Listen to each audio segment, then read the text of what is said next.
Hello everyone and welcome back to my Bold and Beautiful 29 YouTube channel. I hope you guys are having a wonderful day. Before we start, please hit the subscribe button and give this video a thumbs up. At Poppy's old apartment, Luna builds a pen around Steffy, who starts to awaken after being cured. Through fuzzy eyes, she looks at the cordless screwdriver spinning. Her eyes close again. Luna snaps a padlock into place. In Forrester's main office, Ridge harangues to Brooke about Hope kissing Finn. Brooke exclaims that she knows it was wrong and it wouldn't be again. Ridge hollers about how worried Taylor was over what Hope did. Finn appears and says she wasn't the only one. Steffy's so worried about it that she's gone. Ridge asks what that means. Finn says she's left city. Ridge complains to Brooke, "See, this is what Hope did." Finn shouts that she can't just kiss him. He no way saw it coming. 1 nanosecond, he was hearkening to Danny Romalotti, the coming Hope's lips were on him. That's how little respect she has for his marriage. He rants that it's unsettling not knowing where your woman is. Finn tells Ridge he'll always be voracious to his son, but he wishes he hadn't had to tell her about the kiss. He rants that he should have heeded to his woman and stayed down from Hope. Brooke demurs that Hope isn't like this, but she wouldn't make defenses for her. Finn insists he gave her no mixed signals. Now, he's then wondering about his woman. And where she is, and whether she's okay. Katie walks into Bill's place as he ends a phone call. She says she heard the news, you do'n't have a son presently. She explains that RJ told her. Bill's glad Luna has him to talk to. He muses that he loved having a son, and not just any son. Luna. Katie knows this has been hard on him. He's just upset about Luna, who's lost everything. He's determined to be there for her. Katie muses that if the allegations about Poppy are right, Luna's presumably going to have to visit her mama in jail. They debate whether Poppy is shamefaced. Katie doesn't see who differently it could be. She notices Bill is talking about Poppy in the once tense. Does that mean she's out of your life now? Bill hasn't made any opinions and is still trying to reuse. Katie thinks Will should know he no longer has a family. Bill complains that Luna should have had a family for support. She's the victim in all of this. In the apartment, Steffy hears the cordless screwdriver sound and tries to open her eyes and speak. She sees Luna, but can't stay awake.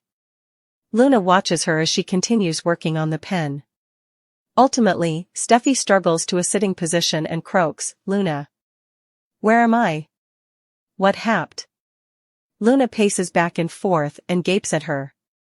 At Bill's place, he and Katie continue to go over Luna's life unraveling. Bill wants her to know he's there for her, especially if her mama goes to trial. Katie thinks it's a case of when, not if. Luna will have to face that. Bill told her that his home is her home as long as she needs it. Katie points out that can't go on ever. She hopes Luna realizes that. Bill says she needs support now. He's sure she gets that from RJ too. Katie mentions that RJ told her that Luna said she really wants to be there with Bill. She really loves you. Bill flashes to Luna kissing him. In the main office, Finn tells Ridge that Hope kissing him was the final straw for Steffy after dealing with the Sheila situation. He kept getting drawn in and letting Sheila get too close, and also the same thing happens with Hope. He let her get into his head and offered her a friendly shoulder. Hope made it into commodity differently. That's why Steffy advised him to stay down. Brooke knows they upset Hope was turning into her mama. Finn wishes he'd heeded to her. He keeps putting himself in situations that undermine his woman's faith in him. Ridge swells off his enterprises. He thinks she'll be back after she takes a moment. Finn knows she can take care of herself, but he doesn't like not being there for Steffy if she needs him. In the apartment, Steffy realizes she's in a pen. Luna harangues about how delicate it was to get it in there. Steffy groans that her head is palpitating. She realizes Luna cured her with the iced tea. Why? Why am I in pen? What are you doing to me? She starts screaming and demanding to be let out as Luna smirks and shakes her head no. At Bill's place, Katie asks if there's anything she can do for him. Bill says she's formally doing it by being there and showing him how important she cares. Katie reminds him they're family. Bill thanks her for being his guardian angel.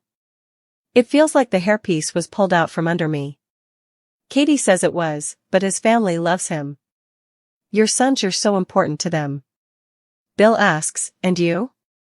Katie smiles, and me. They embrace. In the main office, Finn complains that he doesn't know where Steffy went. Ridge is sure it'll just be a many days.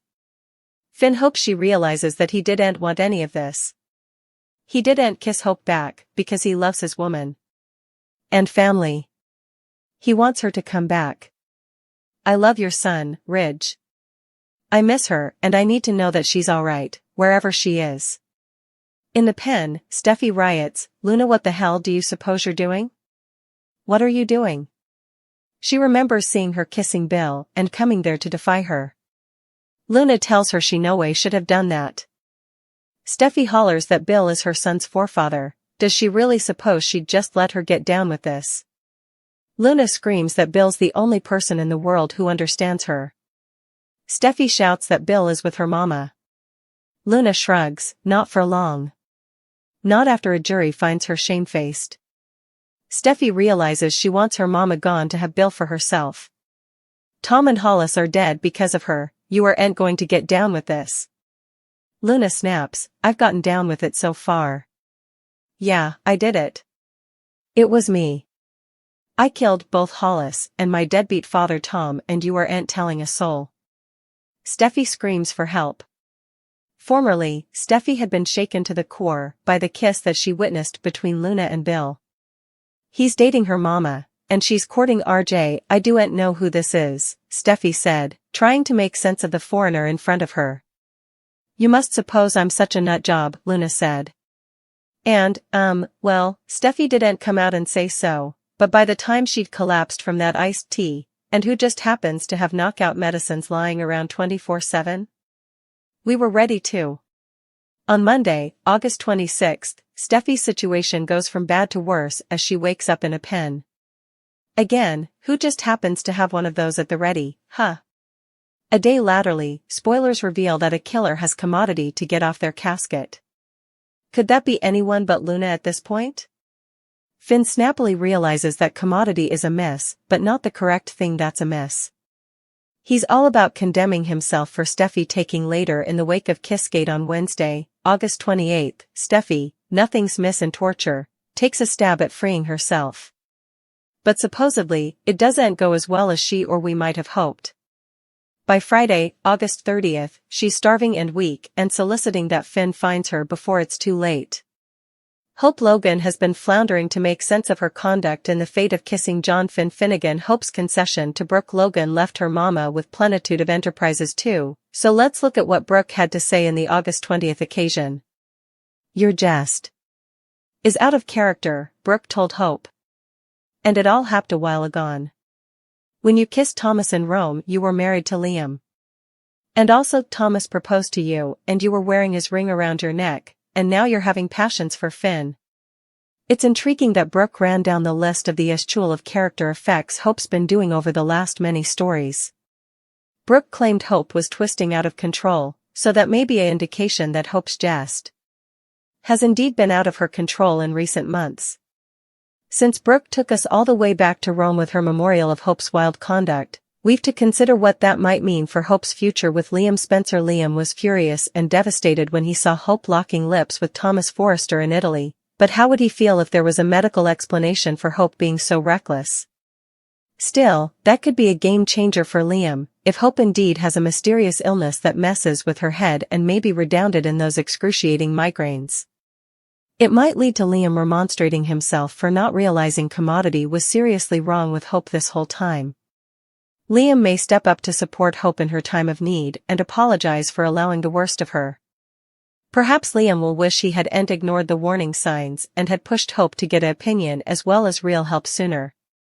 Still, it could be the launch of Hope and Liam chancing their way back to each other, if there's a health-driven reason why Hope made out with Thomas in Italy and did all these other impulsive effects.